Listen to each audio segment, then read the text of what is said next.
In an era of unstoppable energy and extraordinary machines, the 1980s played host to a rivalry that was as fierce as it was transformative.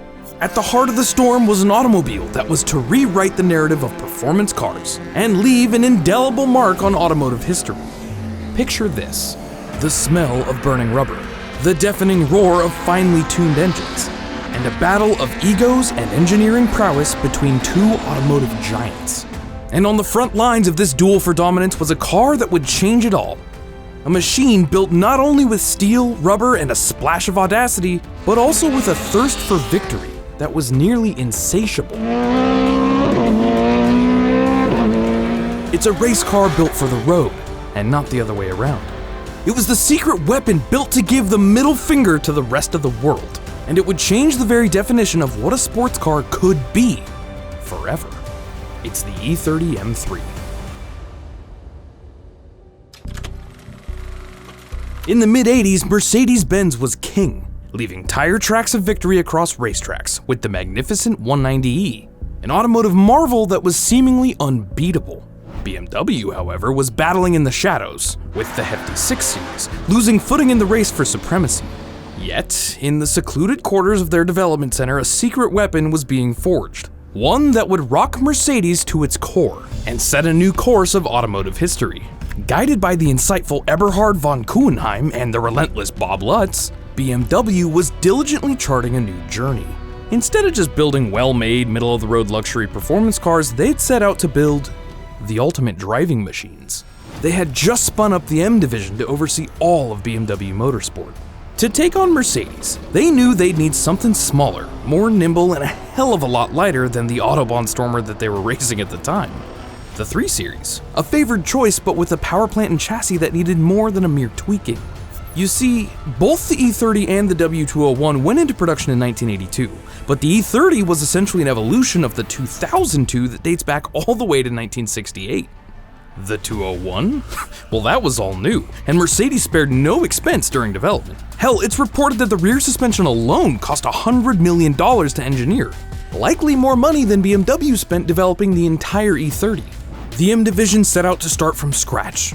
They took a 3 Series stripped down to the bare chassis and embarked on a transformative journey to morph it into a mechanical beast, a race car capable of street duty. At its core, BMW positioned the tried and tested M10 block, a legendary hero that had proven itself in none other than Formula 1. It was expanded to accommodate the cylinder heads from the iconic M1 supercar, and then the whole thing was cut down to just 4 cylinders. Then there's the aerodynamics. Mercedes was using state-of-the-art equipment to get their square-looking sedan cutting through the air like a Messerschmitt, while BMW, well, they were probably using something that looked more like this. They sculpted an aerodynamic solution that was astonishing in its simplicity, yet ridiculously effective. A cap was cleverly affixed to the trunk and C-pillar, allowing them to angle the rear glass further outward to streamline airflow over the raised deck lid and new spoiler. And they ditched the heavy metal bumpers for larger yet lighter aerodynamically optimized plastic ones. The outcome?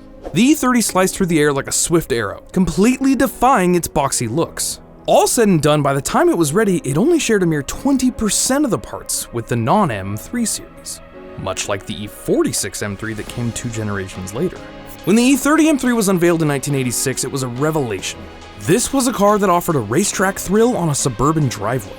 And due to Group A, and consequently DTM rules, if BMW wanted to go racing, well, their M3 had to be homologated, which meant the same distinctive dogleg gearbox and S14 powerhouse that drove the race cars were available in showrooms. And it didn't take long to steal the limelight. The automotive world watched in astonishment. BMW had accomplished the unthinkable. They'd constructed a vehicle that not only rivaled Mercedes' 190e, but exceeded it. The E30 M3 was more than a car. It was BMW's defiant proclamation to the world.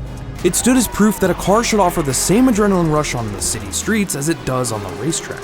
With the E30 M3, BMW blurred the boundaries between racing and everyday driving, birthing a machine that created a sensation both on the circuit and in the daily commute. And while BMW's accountants were never too keen on selling high-performance versions of their bread-and-butter road cars, once the orders started coming in, things changed. See, cars like the 3 Series are where BMW was making all their money, and there wasn't really any market research that proved anybody would want to actually pony up the extra cash and take the race car for the road home for themselves. So the marketing guys pitched it like a Halo car, put one in every dealership across the globe to draw people into showrooms, and it worked. If you're a BMW fan who wants something wilder, this 3 Series Mr. Hyde might be just what you're looking for. But the crowds didn't show up to finance a 5 Series or a 325. No, they wanted the M3. In fact, they wanted the M3 so badly that after 10,000 orders came flooding in, the factory simply stopped accepting them. They literally couldn't build them quick enough. And all of it was due in no small part to the fact that on the racetrack, the E30 M3 was a spectacle to behold. It was nimble, voracious, and relentless, ruling the racing scene and rewriting the rules of the game. It was a dazzling display of defiance to Mercedes, a counterattack carrying the weight of countless victories. The E30 M3 pulled BMW out of the shadows and into the spotlight, marking a new epic of motorsport supremacy for the Bavarian automotive titan. Absolutely tremendous 1-2-3 for BMW and a disaster for Mercedes. However, the E30 M3's impact was felt most profoundly on the open roads. Here was a car that was as comfortable dropping the kids off at school as it was taking the pole position on track. The high-revving S14 engine and the unique dogleg gearbox, the very components that propelled the M3 to victory on the track, were available to anyone bold enough to embrace it. It was a race car that you could not only tolerate but thoroughly enjoy in everyday life. A marvel that brought the exhilaration of motorsport into the mundane. BMW's M3 didn't merely question the existing norms, it reimagined them. It made other sports cars seem ordinary. It sparked a flame that burns brightly to this day, fueled by a rivalry that continually pushes the limits of what's possible. The E30 M3 made Mercedes, and indeed the entire world, sit up and pay attention. It set a standard that others could only dream of achieving, and in the process, it forever altered the landscape of sports cars, proving you really can have your cake and eat it too. And like I said earlier, it paved the way for other automakers to build and sell performance versions of their offerings too.